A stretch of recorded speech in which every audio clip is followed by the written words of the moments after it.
Olá, a paz do Senhor, estamos iniciando mais um EBD em Síntese Podcast, Momento Pedagógico, esse espaço que é destinado a dicas pedagógicas para enriquecer a sua aula de EBD. Se você ainda não conhece o nosso canal, dá uma olhada por aqui, você vai encontrar dicas pedagógicas aqui nesse espaço referente especificamente à lição de juvenis. Mas temos também dicas pedagógicas de outras lições, jovens, adultos, adolescentes, pré-adolescentes. Então, você vai encontrar dicas pedagógicas referente a cada lição e a cada faixa etária específica, assim como também aulas especificamente de cada lição e de cada faixa etária. É uma bênção de Deus. Então, navegue aí pelo canal e faça bom uso. Estamos tratando aqui, chegamos até a lição de número 7 nessa viagem que estamos fazendo pelo Novo Testamento, junto com a classe de juvenis, chegamos até a lição de número 7. Estou aqui grato mais uma vez com a presença do nosso irmão Lucas Vitor. Pai do Senhor, Lucas. A paz do Senhor Paulo, graças a Deus, estamos aqui novamente para tentar contribuir um pouco com cada professor e aluno da classe de juvenis. Amém. Lição passada, nós estávamos no Evangelho de São Mateus e agora chegamos nessa viagem que estamos fazendo no Evangelho segundo escreveu São Marcos. E o título da lição, né, bem intuitivo, é o Evangelho de Marcos. E nós temos três objetivos nessa lição, que o primeiro, salientar as características do Evangelho de Marcos. O objetivo número 2, saber a visão do autor e o seu público-alvo. E o objetivo número 3, conhecer os principais ensinamentos sobre Jesus no livro. Esses são os objetivos que permeiam a nossa lição.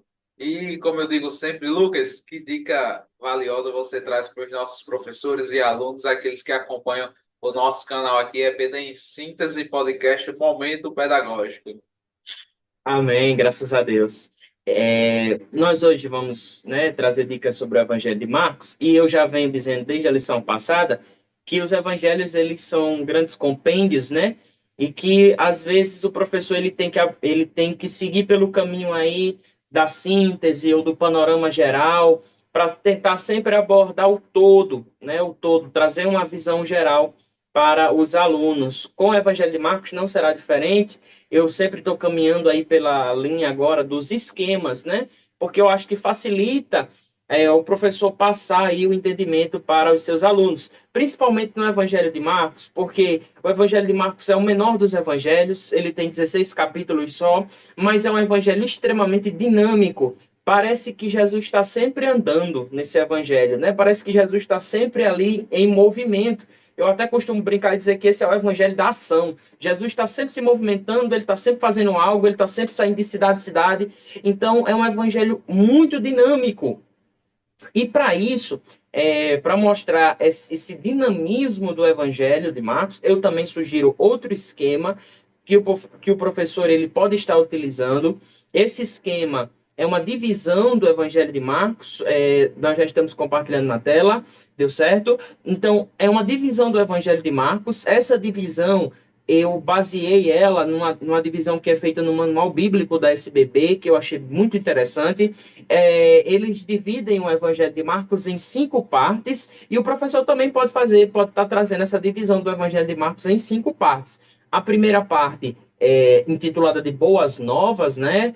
Que se dá pela proclamação de João Batista. A segunda parte do Evangelho de Marcos, que pega aí do capítulo 1, verso 14, até o capítulo 8, verso 26, Jesus na Galileia. A terceira parte, a identidade e a missão de Jesus. Jesus já está a caminho de Jerusalém, pega de Marcos 8, 27 até Marcos 10, 52. A quarta parte é Jesus em Jerusalém, Marcos de 11 a 13. E, por fim, morte e ressurreição de Jesus, Marcos 14 a 16, fechando o Evangelho de Marcos, dividindo ele em 5 partes. Desse outro lado, eu coloquei alguns eventos que o professor pode estar citando que estão dentro do bloco maior. Então, por exemplo, Jesus na Galileia, compreende aí Marcos 1, do 14 até Marcos 8, 26. Acontecem muitas coisas, né, nessa divisão aí de capítulos. mas eu trouxe 3 eventos em particular, 3 momentos em particular que estão dentro aí desse bloco de Jesus na Galileia. Quais são esses eventos que eu trouxe? A eleição dos 12, parábola do semeador e a filha de Jairo. Então, o professor pode citar estes eventos ou ele pode fazer uma leitura rápida ou explicar o evento. Então, por exemplo, a identidade e a missão de Jesus a caminho de Jerusalém. Jesus está subindo para Jerusalém. Acontece muita coisa nessa subida dele, mas quais foram os eventos marcantes que eu trouxe? Confissão de Pedro, transfiguração e cego Bartimeu. Então, Jesus chega em Jerusalém. Quais são os eventos marcantes que eu trouxe? A entrada triunfal de Jesus, o primeiro de todos os mandamentos e sermão profético, que eu acho interessante o professor citar ou realçar. E, por fim, a morte e a ressurreição de Jesus, que compreende 14, 15, 16 de Marcos. Então, quais foram os eventos que eu trouxe, que eu achei interessante, né? Jantar em Betânia, Pedro nega Jesus, a crucificação e a ressurreição e a grande comissão, fechando o Evangelho de Marcos. Então, o professor pode estar trazendo essa divisão do Evangelho de Marcos, baseado aí nesses cinco grandes blocos, e, ao fazer isso, elencar os principais eventos ou os principais acontecimentos do Evangelho de Marcos. Eu trouxe em forma de tabela, em forma de esquema, eu trouxe em forma de tabela ou de esquema, mas a maneira que o professor vai trazer essas 5 partes, aí a criatividade dele é o limite. Então, se o professor quiser, por exemplo, desenhar um caminho, quem sabe, e colocar nesse caminho cada um dessas 3 partes, fica a critério do professor.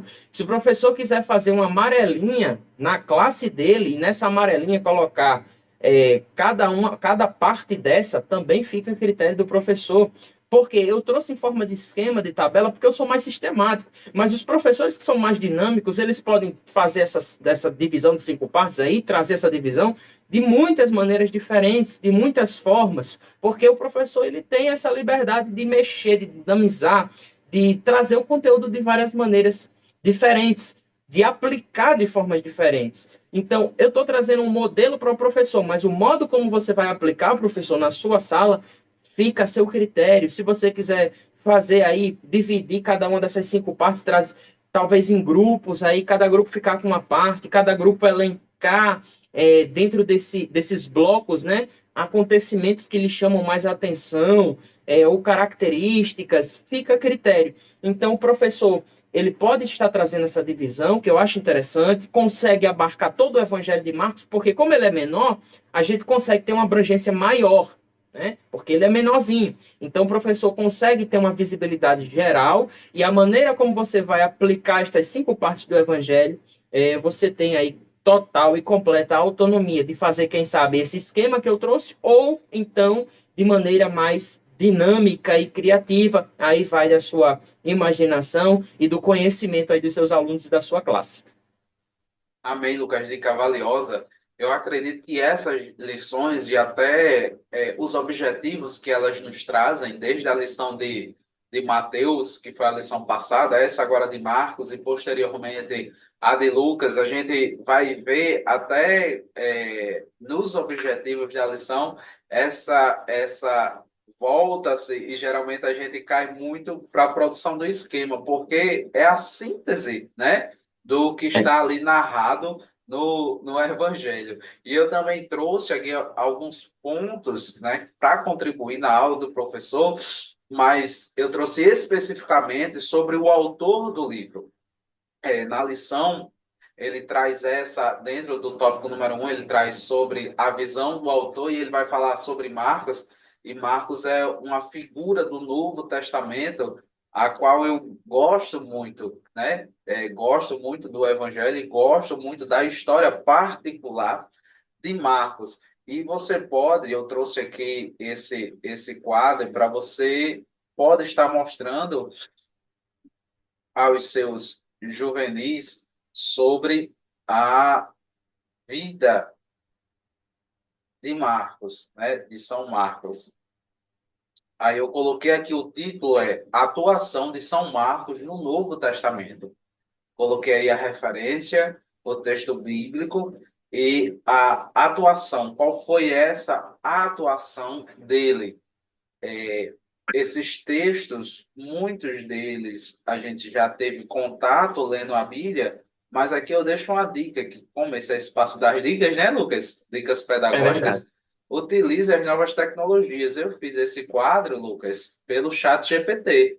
Coloquei lá a informação, atuações de São Marcos no Novo Testamento. Me dei a referência e o resumo do que aconteceu e ele trouxe para mim. Como a gente já tem a vivência de ler os textos, a gente já sabe, né, o que está ali, se está de acordo ou não, ou se não está de acordo. Às vezes as pessoas utilizam essas novas tecnologias e é o que muito fala, né? Sem ter o conhecimento do assunto, aí não dá É certo. verdade. Mas você já tendo o conhecimento do assunto, um conhecimento prévio do assunto, você dá para utilizar. Então, a gente fez essa tabelinha e ele vai mostrar aí para e passo, né, algumas questões relacionadas a São Marcos. A gente ressaltou em aulas anteriores, né, ainda nas aulas introdutórias sobre os evangelhos, que Marcos ele não era discípulo direto de Jesus, mas ele estava ligado ao colégio apostólico porque ele estava ali circundando, né, os apóstolos. Então, você vai ver várias referências, até a lição traz também essas referências. Ele é sobrinho de Barnabé, ele sai na primeira viagem missionária com Paulo e com Barnabé. Em um determinado ponto daquela viagem, ele decide abandonar aquela viagem e retorna daquela viagem. Quando vai haver a segunda viagem missionária, que está preparando-se de novo Paulo e Barnabé quer levar Marcos, né? E ali encontra a oposição do apóstolo Paulo, e Paulo diz que não vai levar, né? E ali acontece, né, um desentendimento, é isso que deixa claro lá em Atos dos Apóstolos, né? Fato é que Barnabé pega Marcos e vai para Chipre, salvo engano, e Paulo vai na sua segunda viagem com Silas, né? E há ali toda essa questão. Mas o que é que você pode pontuar e eu sei que você vai entrar em outras características da lição, mas é importante o seu aluno ter essa proximidade com o autor do texto, né? Eu vou até utilizar uma frase que um professor utilizava: eles eram gente como a gente, tinham fraquezas e tinham também, né, coisas boas a passar para nós. Então, você pode aplicar desde já no primeiro tópico dessa sua lição que Marcos enfrentou dificuldades ao longo da sua jornada cristã. Mas isso não impediu o trabalhar de Deus na vida dele. Deus o usou para escrever um evangelho importantíssimo, desculpe, que na vista de estudiosos e teólogos, esse foi o primeiro evangelho a ser escrito. Fala-se até que outros evangelhos beberam da fonte do evangelho de Marcos. Então a gente percebe a importância que teve, né, esse evangelho para a comunidade cristã. E perceba e mostre a seus jovens, a seus juvenis, né, que assim como Marcos, ele começou cedo na obra do Senhor, trabalhando, estava ali do lado, mas isso não impediu que as dificuldades, a gente não sabe o motivo a qual ele desistiu da primeira viagem, mas isso gerou uma oposição para que ele seguisse na segunda viagem, mas isso não fez com que ele parasse. Barnabé toma, né, fica com ele, e ali a gente vê que há todo esse desenvolvimento, e mais lá na frente, como está no quadrinho que eu trouxe, Paulo vai referenciar e vai se dirigir a Marcos como o quê? Como um cooperador, como um grande ajudador, para que ele venha visitá-lo, que ele venha vê-lo, né? E a gente vê toda essa descrição sobre a vida evangelho, do escritor do Evangelho de São Marcos. Então, essa é a dica que eu trago para pontuar nessa lição. Lucas. Amém, Paulo. Como minhas palavras aqui finais, né? Eu acredito que o professor deva trazer a dica que Paulo trouxe de mostrar essa realidade do autor do Evangelho, né? E o professor nunca deve esquecer, a gente sempre frisa isso daqui, de que o professor precisa estar sempre atento às aplicações, né? As aplicações práticas para a vida do aluno. Trazer a vida de Marcos, né, de João Marcos, vai ser uma importante ferramenta de aplicação para a vida dos seus alunos. Porque você pode aplicar isso diretamente na vida do seu juvenil que está lá na classe, né? O professor não pode apenas mergulhar nos esquemas, né, e esquecer-se das aplicações. Se lembre que o seu aluno também precisa das aplicações na sua vida, né? Então, você trazer as experiências de João Marcos e aplicar a experiência do seu juvenil, do adolescente que está na sua classe, com certeza vai impactá-lo profundamente. Amém, Lucas. Então, essas são as dicas. A palavra de ordem, geralmente, aqui nesse espaço, quando nós temos, né, Lucas, é adaptação. Adaptação. Pegue as dicas, façam suas adaptações e eu creio que vai ser bênção de Deus para a sua classe. Ficamos por aqui, aguardamos vocês para a próxima lição. Até a próxima lição e a paz do Senhor.